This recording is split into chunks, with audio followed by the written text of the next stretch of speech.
السلام عليكم ورحمة الله وبركاته. نحمده ونصلي على رسوله الكريم أما بعد. فأعوذ بالله من الشيطان الرجيم. بسم الله الرحمن الرحيم.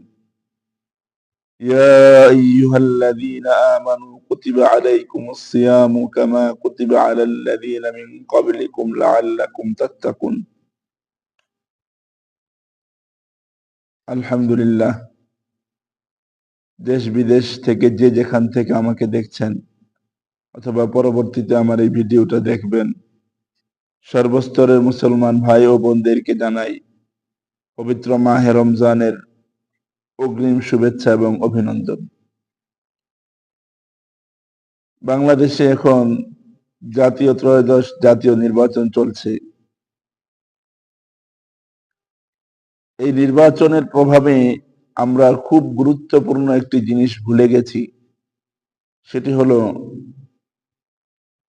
কিছুদিনের মধ্যেই আমাদের সামনে আগমন করছে পবিত্র রমজানুল মুবারক, পবিত্র রমজান মাস, রহমতের মাস, বরকতের মাস, নাজাতের মাস। কিন্তু ত্রয়োদশ জাতীয় নির্বাচনের কারণে আমরা রমজানের ব্যাপারে একদম অনেকটাই গাফেল হয়ে গেছি। অথচ আল্লাহ পাক রব্বুল আলামিন পবিত্র মাহে রমজানের রোজা রাখাকে উম্মতের জন্য ফরজ করেছেন। আল্লাহ বলেন, ইয়া আইয়ুহাল্লাযীনা আমানু কুতিবা আলাইকুমুস সিয়াম কামা কুতিবা আলাল্লাযীনা মিন ক্বাবলিকুম লাআল্লাকুম তাত্তাকুন।